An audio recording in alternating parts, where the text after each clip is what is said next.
Salmon consumption has risen about 23% every year for the last decade. In the global economy, no one thinks about distance in miles. They think about it in dollars. If oil is cheap, it doesn't really matter how far a factory is away from a showroom or how far a farmer's field is away from your dinner table. It's the cost of other things like labor or tax that determines what happens where. An Atlantic salmon caught off the coast of Norway is destined to be moved around the world just like a ball bearing or a microprocessor. First, the fish is taken to port in Norway, where it is frozen and transferred to another vessel, which will take it to a larger port, maybe Hamburg or Rotterdam, where it will be transferred to yet another ship and schlepped to China, most likely Qingdao in the Shandong Peninsula, China's fish processing capital. There, the whole salmon will be thawed and processed on a sprawling, neon-lit factory-lit floor where squads of young women with nimble fingers will skin, debone, and fillet the fish. It will then be refrozen, packaged, stowed on another container ship, and sent to a supermarket in Europe or North America. 2 months later, after it's caught, the salmon will be thawed, displayed on crushed ice under gleaming halogen lights, and sold as fresh. Still, if I'm sitting in a nice restaurant enjoying a glass of wine or two, that's not what I'm thinking about. And anyway, the shipping news doesn't normally appear on the menu. But if the conversation turns to energy and oil prices, and I confess it does fairly regularly, then when I glance at that fish, I know I'm looking at the past. The world's not running out of oil in some absolute geological sense. There's lots of oil in the world, in tar sands, in shales, in all kinds of things. What the world is running out of is the kind of oil that you can afford to burn. Not just to burn in your cars, but to power your entire lives. Look around. Look at all those big box stores that you shop in every day. Take a look at where the things come from that you consume. Not here, all around the world. And it's no different in the big box store in Vancouver as it is in the big box store in New York or the big box store in Texas. Look at where you live. Those 40-mile commutes, those interlocking networks of freeways and highways, those arterial veins run on oil. And last, look at what you eat. Go down to the food court downstairs, and what do you see? Tex-Mex, sushi, Indonesian, Indian. Even the bottled water comes from some black forest in southwest Germany. That world's all about to end because that world's all about cheap oil, and that world is over. Well, that comes as still a shock to many of us, particularly to my former profession, the economists. They're telling you that higher prices will raise new supply. They're still waiting for higher prices from the last time we saw triple-digit oil prices to raise new supply. They'll be waiting for Godot.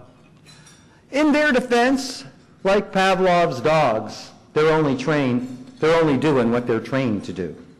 In economics, one of the fundamental axioms of the discipline is the upward sloping supply curve, which is just a fancy way of saying that the higher the price, the more of a good will be supplied. And that's certainly true insofar as it goes. But it does presuppose one thing, that the supply physically exists. Yes, higher oil prices will raise new supply, but it's the kind of supply that our old world can no longer run on. Yeah, there's 165 billion barrels of oil trapped in the Canadian oil sands. But you notice the minute oil prices fell, $50 billion of investment in the oil sands was suddenly canceled. There's a lot easier ways to lose $3 billion, the price of a new oil sand project, than investing in a proposition where the cost of extraction and processing is double the price of oil. Yeah, if oil prices continue to rise and they go to where I am saying they will go, we can raise 4 million barrels a day out of the Canadian oil sands, and maybe the Orinoco oil sands in Venezuela as well. But understand what those prices will mean at the pumps, because the very prices that will raise that oil are the same prices that will take you right off the road. $200 oil is $7 a gallon gasoline, and that's $2.50 a liter.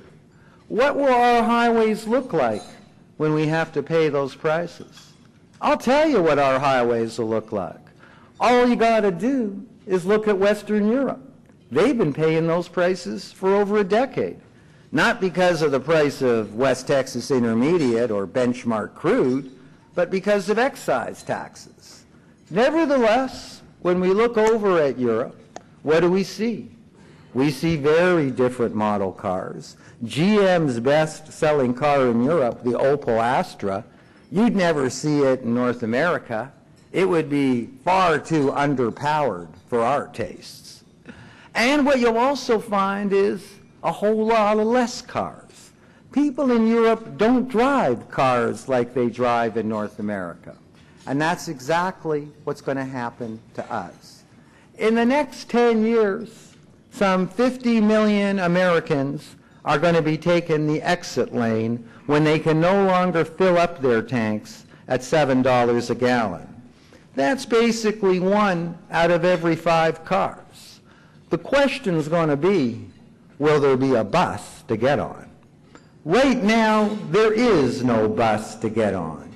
If all of a sudden 20% of all the people who were driving vehicles in my city, Toronto, tried to get on the subway, there'd be no room on the subway for them to get in. Toronto's transit system may not be New York's, but it's better than most in North America. Toronto's subway system is at full capacity. And that raises a very interesting question.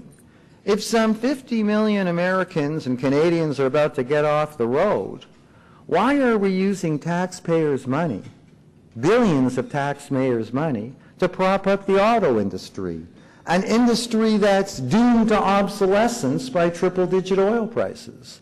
Why aren't we instead using those billions of dollars to develop public transit, which is exactly what we're going to need in the new world ahead of us?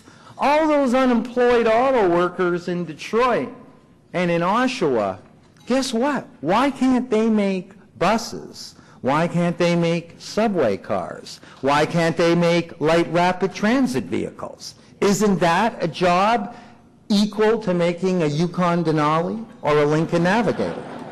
Why invest in our past when we can invest in our future? Well, you know, our whole way of life is going to change.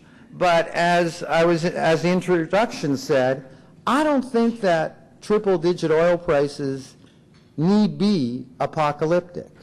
It will be apocalyptic if we insist on having the lifestyles that we've had before.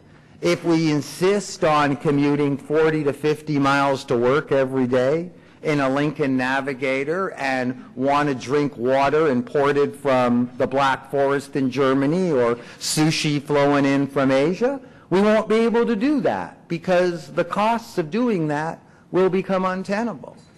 But maybe the world can change, and it can change in some unexpected ways with more than a few silver linings. We can't do anything to stop oil prices from getting back into triple-digit territory. But that doesn't necessarily have to have the same kind of dire consequences on our economy as it has in the past. What we've got to do is re-engineer our economy so that peak oil does not mean peak GDP. And the single most important thing that we can do to free our economies and economic growth from the constraints of a world running out of cheap oil is to change the model to deglobalize. Globalization, by that I mean to produce something at one end of the world to be sold at the other end of the world, is an extremely energy-intensive way of doing business. Because no matter how we get those goods, whether we fly them, whether we send them by boat, whether we send them by truck, or whether we send them by rail, we are burning oil.